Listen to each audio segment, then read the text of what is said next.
इनके ऊपर क्यों?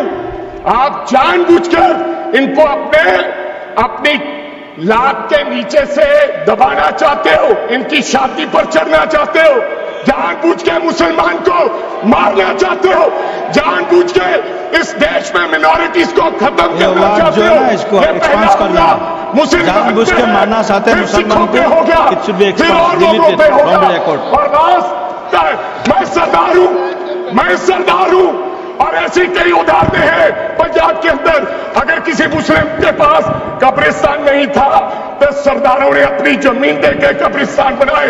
यह कौन सा अधिकार है कि मैं किसी को चीज दान देना चाहता हूं? और इसको कौन बताएगा? रिजू साहब, क्योंकि आपको पता चल गया कि देश का मुसलमान हमारा साथ नहीं दे रहा। हमने हथकंडे अपना लिए, हमने आरएसएस की नीति अपना ली, हमने डंडा अपना लिया, दंगे हो गए, लेकिन मुसलमान हमारे साथ आने के लिए तैयार नहीं है। फिर आपको पता चला क्या? तो आपको किसी ने समझाया मुसलमान को अगर आपके बस में करना है, ये आरएसएस की नीति नहीं अपनाएगा जितनी देर आप इनकी सांस प्रणाली बंद नहीं करोगे। अगर वक्फ बोर्ड नहीं छीनोगे, अगर जमीनें नहीं छीनोगे, तब तक मुसलमान आपके सामने झुकने वाला नहीं है। भाई धन्यवाद सर, आपने मेरे को बोलने का अवसर दिया। मैं ज्यादा रेपिटेशन ना करते हुए सीधा बिल का विरोध करने के लिए खड़ा हुआ हूं। मैंने आज देश के गृह मंत्री का अच्छे तरीके से भाषण सुना और उन्होंने बार बार एक ही बार को 2-3 बातों को ज्यादा जोर दिया। एक तो उन्होंने कहा कि विरोधी दल भ्रम फैला रहे हैं, मुसलमानों के बीच डर फैला रहे हैं। ये हमने फैलाया हुआ डर नहीं है।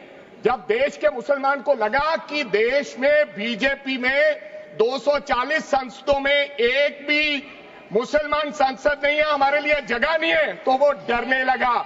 जब आपने कब्रिस्तान की बात की, आपने शमशान घाट की बात की, तो वो डरने लगा।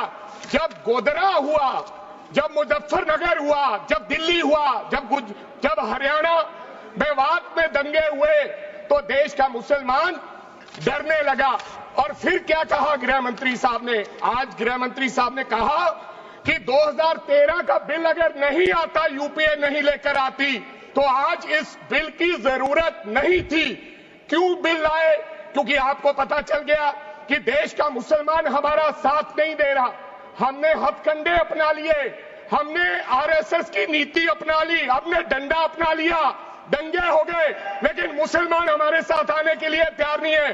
फिर आपको पता चला, आपने एक और आंकड़ा दिया, आपने कहा 1913 से 2013 तक केवल 18 लाख मुसलमानों का जमीन था और 2013 से अब तक 21 लाख और हो गया, यानी कि 39 लाख टोटल जमीन हो गया। तो आपको किसी ने समझाया मुसलमान को अगर आपके बस में करना है, ये आरएसएस की नीति नहीं अपनाएगा जितनी देर आप इनकी सांस प्रणाली बंद नहीं करोगे। अगर वक्फ बोर्ड नहीं छीनोगे, अगर जमीनें नहीं छीनोगे, तब तक मुसलमान आपके सामने झुकने वाला नहीं है। जैसा आपने पंजाब में करने की कोशिश की, किसान झुका नहीं, पंजाब के लोग नहीं झुके, सिख नहीं झुके, तो आपने एमएसपी का झगड़ा आज तक डाला हुआ है कि किसान की सांस प्रणाली बंद कर दो तो पंजाब अपने आप झुक जाएगा। आर्थिक जब झुक जाएगा तो हमारी ईन मान लेगा और हमारे साथ आ जाएगा। आदरणीय सर, आपने बार बार कहा, आज गृह मंत्री साहब ने कहा गवर्नमेंट प्रॉपर्टी पर किसी का अधिकार नहीं है, पंचायत की जमीन कोई दान नहीं दे सकता है। मैं आपको इसके पीछे लोचा क्या है, इसके पीछे छुपा हुआ राज क्या है? 1947 में जब बंटवारा हुआ था, 47 से लेकर 1954 तक सारी प्रॉपर्टी गवर्नमेंट के नाम हो गई थी। उसके बाद 1954 में एक्ट बना, तो वो एक्ट में सर्वे हुआ 1961 टू 1970। सर्वे किसने किया? कलेक्टर ने। अगर पंजाब की, हरियाणा की, हिमाचल की बात करूं तो डिविजनल कमिश्नर अंबाला बैठते थे, उन्होंने सर्वे किया, तहसीलदारों ने सर्वे किया, तो वक्फ बोर्ड को ये जमीन देने का काम किया। अब क्या हो गया? जैसे राहुल गांधी कर्नाटक में भाषण देते हैं, गुजरात में मुकदमा दर्ज होता है, सजा हो गई। गवर्नमेंट की प्रॉपर्टी तो 1947 और 1954 में तो सारी प्रॉपर्टीज गवर्नमेंट की थी।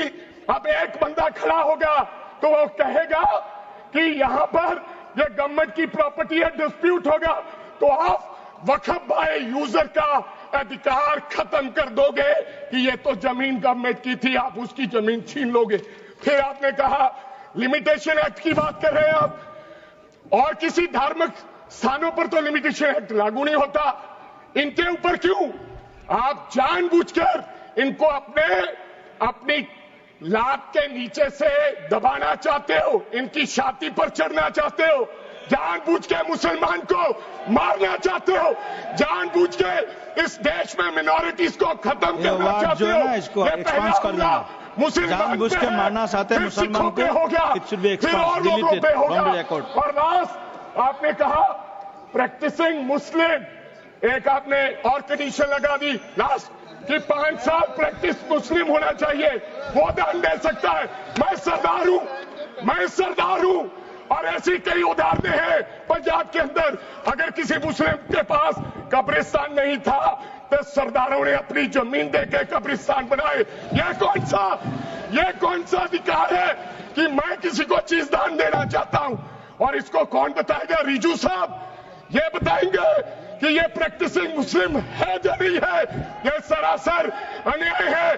कल को श्रोमणी गुरुद्वारा प्रबंधक कमेटी 1925 का सिखों का जो एक्ट है, आप उसमें भी संशोधित करेंगे। आपको लगता है पहले मुस्लिम मारेंगे, फिर सिख मारेंगे, फिर क्रिश्चियन मारेंगे? ये आपकी सोच है और मैं बिल का विरोध करता हूं। This all words should be deleted from the record. Honorable Member Smita Uday Wagji.